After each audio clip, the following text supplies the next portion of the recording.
आत्मीय भाइयों एवं बहनों, प्रणाम। कैसे हैं आप? व्यस्त होंगे, मस्त होंगे, स्वस्थ होंगे, एकांत के क्षणों का आनंद ले रहे होंगे, कुछ अच्छा पढ़ रहे होंगे, कुछ अच्छा सुन रहे होंगे। इन्हीं एकांत के क्षणों का आनंद लेते हुए हम वेद मूर्ति तपोनिष्ठ युग ऋषि पंडित श्री राम शर्मा आचार्य जी के विचारों को पुस्तक युग परिवर्तन की पृष्ठभूमि और रूपरेखा,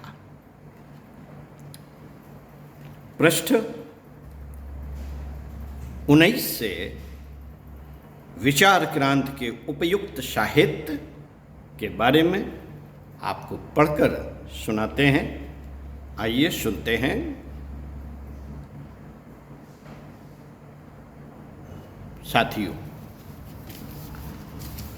साथियों, भावनात्मक नवनिर्माण का ही दूसरा नाम विचार क्रांति है। भावनात्मक नवनिर्माण का नाम ही विचार क्रांति है। इसी ज्ञान यज्ञ के साथ नवयुग के अवतरण का पुण्य प्रयोजन संभव होगा। नवयुग का अवतरण इसी ज्ञान यज्ञ के साथ संपन्न होगा प्रयोजन। इसीलिए हमें सर्वप्रथम विचार परिवर्तन के लिए आवश्यक स्रोत एवं माध्यमों का सहारा लेना पड़ेगा। इस उद्देश्य के लिए सर्वप्रथम युगांतरीय चेतना उत्पन्न करने वाले सत साहित्य की आवश्यकता पड़ेगी। यो वाणी के माध्यम से भी एक सीमा तक काम हो सकता है। प्राचीन काल में तो यही साधन प्रधान था। कथा, पुराण, भागवत इत्यादि के माध्यम से, यही माध्यम से काम किया जाता था।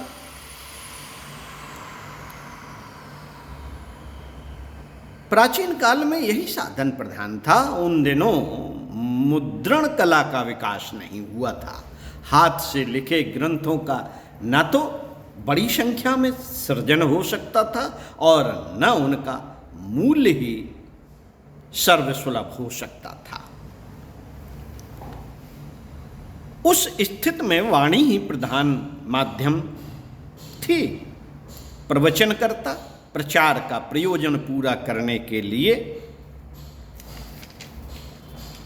परिवार व्राजकों के रूप में परिभ्रमण करते थे।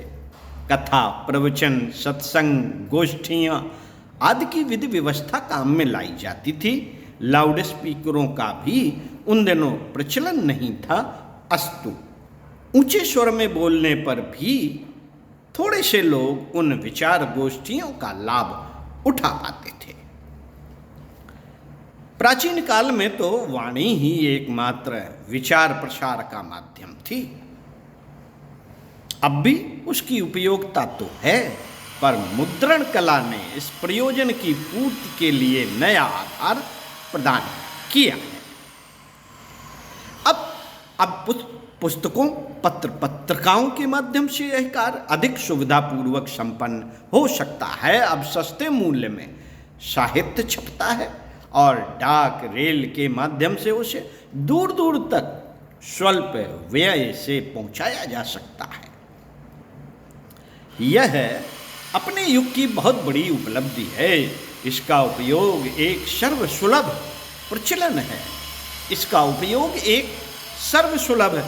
प्रचलन है। युग परिवर्तन की पृष्ठभूमि बनाने के लिए भावनात्मक परिष्कार के पक्ष में वजनदार आधार प्रस्तुत करने के लिए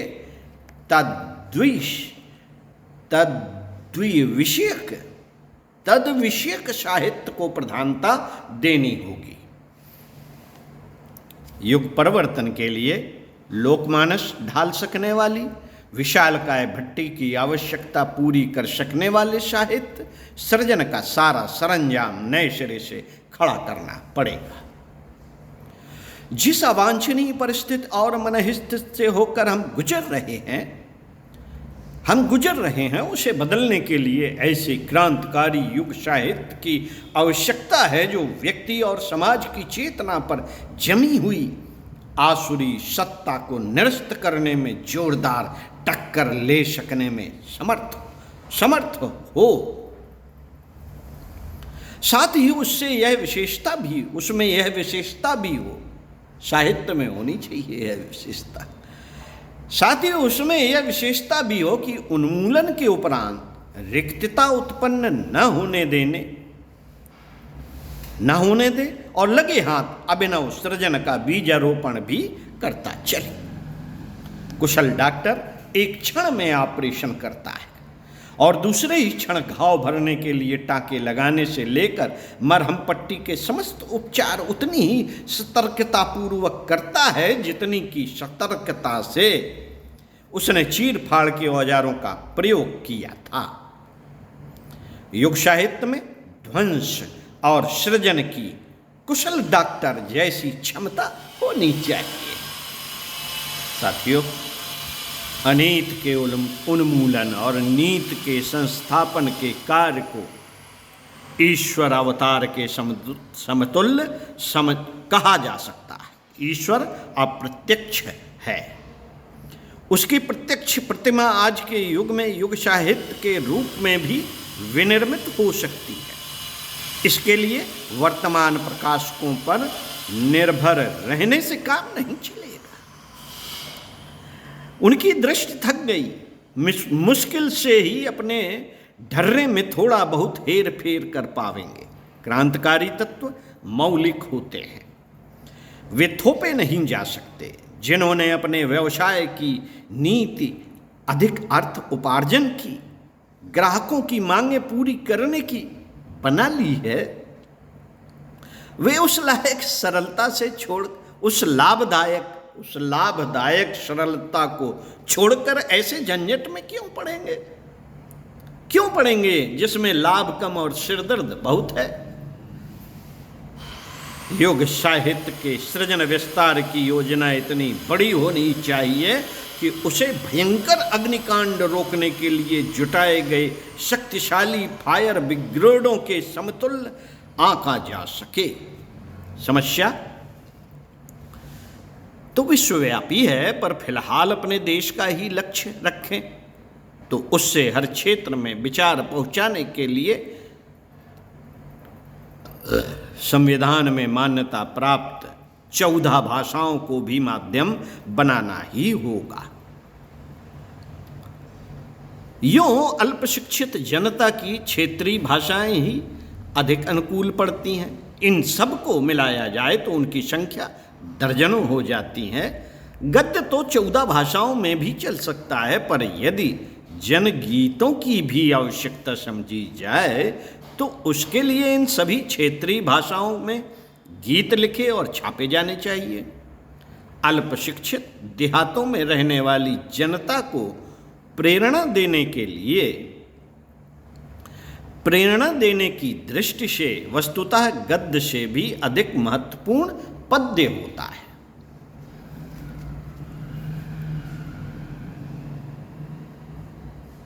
पद्य को हाथ में लेना हो तो दर्जनों क्षेत्रीय भाषाओं को ध्यान में रखना होगा। जहां एक भाषा हो वहां विचार प्रचार सरल है। पूरे अमेरिका महाद्वीप में अंग्रेजी की प्रमुखता है और वहाँ साहित्य सृजन और विस्तार सरल है, पर भारत जैसी भाषा विभाजित देश में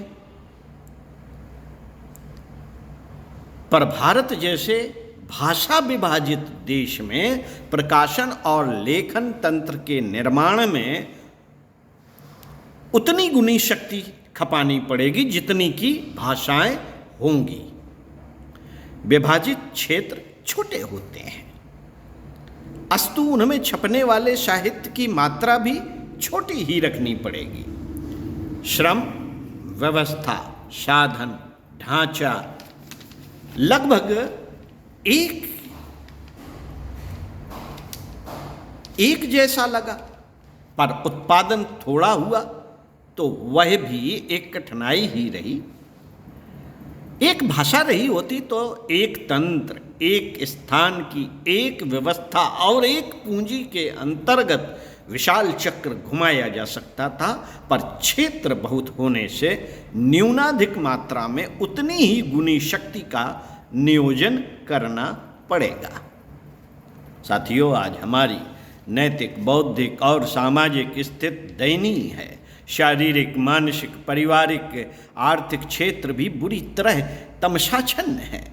धर्म और अध्यात्म के नाम पर तो भ्रांतियों और पाखंडों का ही बोलबाला है।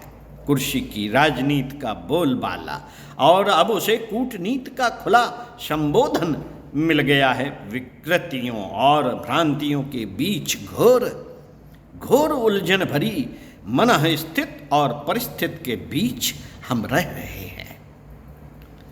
इसका निराकरण छिटपुट सामयिक उपचार खोजने से हो नहीं सकेगा। आवश्यकता पूरे ढांचे को बदलने की पड़ेगी। यह कार्य चिंतन की नई दृष्टि दिए बिना और किसी प्रकार संभव नहीं हो सकता। इस परिवर्तन परिष्कार को विचार क्रांति का नाम दिया जा सकता है। इसी की शाखा प्रशाखाएं व्यक्ति और समाज को प्रभावित करने वाले विभिन्न क्षेत्रों में ऐसी उथल पुथल उत्पन्न कर सकती है जिसके सहारे बढ़ती हुई विभीषिकाओं पर नियंत्रण स्थापित किया जा सके। दुर्बुद्धि को सद्बुद्धि में बदल देने वाला व्यापक ज्ञान यज्ञ ही युग परिवर्तन की पृष्ठभूमि बन सकता है।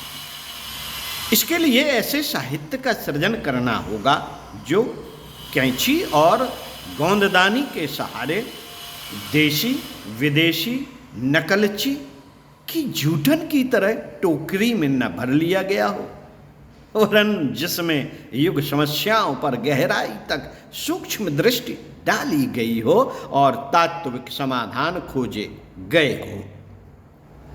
मित्रों, इस प्रकार के निर्माण को युग साहित्य कह सकते हैं।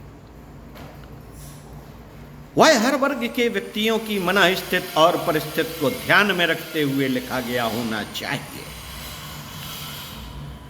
बच्चे, महिलाएं, श्रमिक, व्यवसायी, छात्र, अध्यापक, कलाकार, रोगी, सेवानिवृत्त, धर्मजीवी जैसे सैकड़ों वर्ग देश में रहते हैं। उनकी दार्शनिक समस्याएं एक होते हुए भी व्यवहारिक जीवन की परिस्थितियां भिन्न भिन्न हैं। वे अपनी स्थिति में क्या सोचें और क्या करें, इस प्रकार का तर्क और तथ्यों से भरा पूरा ऐसा मार्गदर्शन दें जो अपनी प्रखरता के कारण लोगों के गले उतरते उतरते अंतःकरण तक जा पहुंचे। इस प्रयोजन के लिए एक विशालकाय प्रकाशन तंत्र खड़ा करना है। इसके लिए केंद्रीभूत या खंड खंडों में विभक्त व्यवसाय संस्थान खड़े करने होंगे। मिलों और फैक्ट्रियों में लाखों करोड़ों की पूंजी लगती है। कानपुर, अहमदाबाद, इंदौर जैसे एक एक नगर में ऐसे ऐसे सैकड़ों मिल कारखाने हैं जिनकी पूंजी अरबों को पार कर खरबों तक पहुंचती होगी। अहमदाबाद नगर में जितना कपड़ा बनता है, कम से कम इतनी पूंजी तो भारत की आवश्यकता पूरी करने के लिए चाहिए ही। छोटे बड़े कल कारखाने खोलने के लिए कितने ही धनपति स्थान और उद्योग तलाश करते रहते हैं। यदि किसी अर्थ क्षेत्र में काम करने वाली प्रतिभा का ध्यान इस ओर जा सके तो अन्य उद्योगों की तरह इस प्रयोजन के लिए कितने ही लिमिटेड संस्थान सत साहित्य के प्रकाशन के लिए खड़े हो सकते हैं। विचार विस्तार की दृष्टि से मासिक, पाक्षिक और साप्ताहिक पत्रिकाओं का अपना महत्व है। इस पद्धति से निकलने वाले साहित्य का मूल्य अपेक्षाकृत सस्ता रहता है। विज्ञापन मिलते रहने पेशगी, वार्षिक चंदा मिलने तथा सुनिश्चित ग्राहक संख्या रहने के कारण प्रकाशकों को उसे सस्ते मूल्य पर दे सकना संभव होता है। पाठकों को अपनी अभिरुचि के अनुसार नियत समय पर सामग्री मिलती रह सकती है। दैनिक समाचार पत्र भी यदि विचार क्रांति के उद्देश्य से निकलें तो उनकी भी बड़ी चढ़ी भूमिका हो सकती है। मासिक, साप्ताहिकी की पूंजी तथा व्यवस्था सरल पड़ती है, इसलिए वे अपेक्षाकृत स्वल्प साधनों में निकल सकते हैं। सत्य साहित्य प्रकाशन योजना में पुस्तकों की तरह ही पत्र पत्रिकाओं का प्रकाशन भी सम्मिलित रखा जाना है। मित्रों, वर्तमान पत्र पत्रिकाओं में वैसा उभार फिर पैदा किया जाना चाहिए जैसा कि किसी समय अंग्रेजी सरकार के विरुद्ध वातावरण बनाने में और स्वतंत्रता के पक्ष में वातावरण बनाते हुए दिखाई पड़ा करता था। उन्हें यह सुझाया जा सकता है कि दृष्टिकोण परिवर्तन का काम राज्य परिवर्तन से भी बड़ा है। जो हो चुका उसकी तुलना में जो करना शेष है वह अधिक है। अस्तु धनुष पर से प्रत्यंचा उतार नहीं दी जानी चाहिए और कमर पर कसे तरकश खोल नहीं दिए जाने चाहिए। लोक शिक्षण का बहुत बड़ा काम करना शेष है, विनोद कौतूहल की विलासी सामग्री की नहीं। अभी तो संजीवनी बूटी पिलाने की आवश्यकता है। प्रयत्न किया जाए तो वर्तमान पत्र प्रकाशकों और संपादकों में से अधिकांश को विचार क्रांति के पक्ष में अपने पृष्ठ खोल देने के लिए सहमत किया जा सकता है। मित्रों, इसी प्रकार ऐसे जटायु संपाती लेखक भी किसी खोए की तर में से झूठ निकाले जा सकते हैं जो प्रखरता उत्पन्न करने की शपथ उठाकर भगवती लेखनी को धर्म युद्ध में चलने वाली भवानी भुचुंडी की तरह उपयोग करके सिर कट जाने पर भी रुंड की तरह उठकर शत्रु से जूझते दम तोड़े। साथियों, पुरानी पीढ़ी थक गई हो, जवान पीढ़ी पर खुमारी छा गई तो नई पीढ़ी के लवकुश भी इसके लिए संधाए जा सकते हैं। गुरु गोविंद सिंह के बच्चों वाली पौध लेखक वर्ग में उगाई और परपुष्ट की जा सकती है। कुछ कर गुजरने का दर्द हो तो प्रस्तुत पत्रिकाएं और लेखक वर्ग को कुछ तो करने के लिए सहमत किया ही जा सकता है। इतना बन पड़े तो भी एक बड़ी बात है। निराशा के अंधकार में आशा की किरण फूटती इतनी सी भी देखी जा सकती है। एक भाषा में छपी पुस्तकें दूसरी भाषा में अनुवादित होकर सहज ही छपती रह सकती हैं। इस प्रकार भारत की 14 भाषाओं में से किसी भाषा में जो अच्छी सामग्री छपे उसका अनुवाद अन्य भाषाओं में करा के छपाते रहना केंद्रीय तंत्र के लिए सरल है। इस प्रकार प्रकाशन सामग्री एक बार लिखी जाने पर मूल भाषा के अतिरिक्त अन्य भाषाओं की भी आवश्यकता पूर्ण करती रह सकती है। साथियों,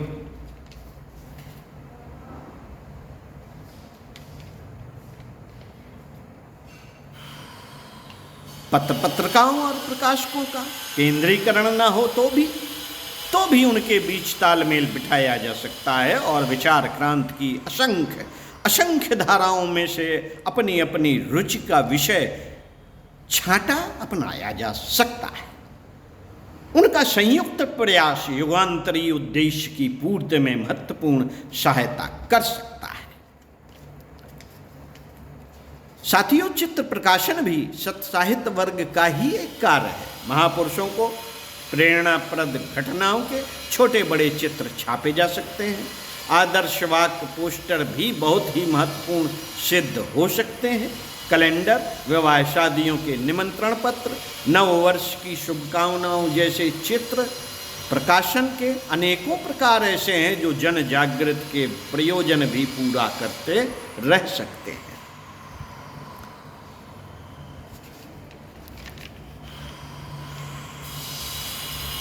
साथियों,